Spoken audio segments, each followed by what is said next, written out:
न जाने कितने महापुरुषों ने जन्म लिया और उन्होंने वैज्ञानिक दृष्टिकोण के साथ साथ सामाजिक न्याय के संदेश को जन जन तक पहुंचाने का काम किया।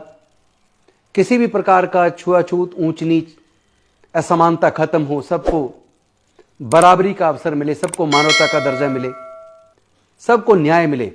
यानी कि सामाजिक न्याय की लड़ाई और वैज्ञानिक दृष्टिकोण को साथ लेकर कैसे आगे बढ़ा जाए, इस पे हमारे अनेकों महापुरुषों ने अपने अपने तरीके से मिशन मूवमेंट को कहीं ना कहीं आगे बढ़ाया।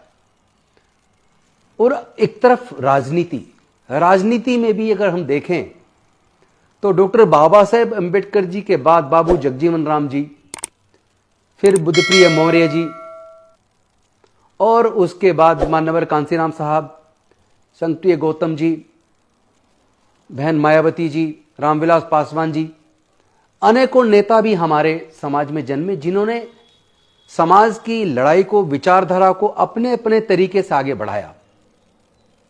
राजनीति में कई बार इमीडिएट निर्णय लेने होते हैं, कुछ निर्णय सही साबित होते हैं, कुछ निर्णय गलत साबित होते हैं, लेकिन कभी उनके बारे में सोचिए कि जिस वक्त उनको निर्णय लेना उस वक्त उनकी मनस्थिति क्या रही होगी, उस समय की परिस्थितियां क्या रही होगी। लेकिन फिर भी हमारे उन सारे महापुरुषों ने और हमारे समाज के नेताओं ने अपने अपने तरीके से सामाजिक न्याय की लड़ाई को आगे बढ़ाया, समाज को मजबूती देने का काम किया। आज के हम जैसे नेताओं को अपने उन महापुरुषों और अपने समाज के उन पूर्व नेताओं के विचारधारा को आगे लेकर जाना, ये हमारी और आपकी जिम्मेदारी बनती है। लेकिन मुझे लगता है कि हमें अपने महापुरुषों और अपने महानायकों के आलोचना से बचना चाहिए, बल्कि उनके किए काम को याद करना चाहिए कि उन्होंने कौन कौन से महान काम किए, कौन से काम उनसे छूट गए। समय का अभाव हो सकता है, एक के बाद एक काम किए जा रहे, कुछ काम छूट गए होंगे, कुछ निर्णय बहुत अच्छे साबित हुए होंगे, तो कुछ निर्णय गलत साबित हुए होंगे।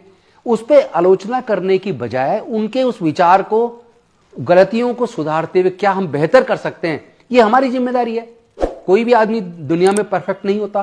जो आदमी जन्म लेता है, अच्छे काम करता है, उससे भी गलतियां हो सकती हैं। लेकिन हम गलतियों को ढूंढें और अच्छे काम को अगर इग्नोर कर दें तो ये तो कोई अच्छे नेता के, अच्छे नेतृत्वकर्ता के गुण नहीं होते।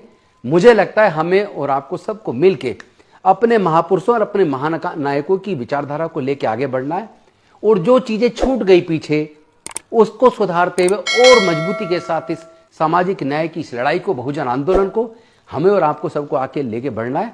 और किसी भी सूरत में अपने नेताओं, अपने महानायकों, अपने महापुरुषों की आलोचना नहीं करनी चाहिए। हमें सीख लेनी चाहिए उन मनुवादियों से जिन्होंने कभी, आप देखेंगे वो कभी अपने नेताओं की, अपने महापुरुषों की बातों की आलोचना नहीं करते।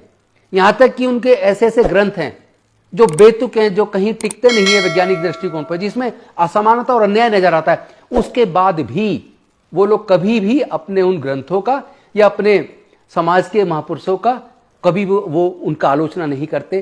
तो हमें भी उनसे कम से कम ये सीख लेनी चाहिए कि हम अपने हिस्से का क्या बेहतर कर सकते हैं, क्या और सुधार कर सकते हैं और अपने महापुरुषों की विचारधारा को कैसे आगे लेके जा सकते हैं। मैं समझता हूं ये सीख हमें और आपको सबको लेनी चाहिए। मैं पुनः अपने सभी महापुरुषों और महानायकों को नमन करता हूं और इस सामाजिक आंदोलन को तेज गति से पूरे देश में फैलाने की, इस सामाजिक न्याय की लड़ाई को लड़ने का संकल्प लेता हूं।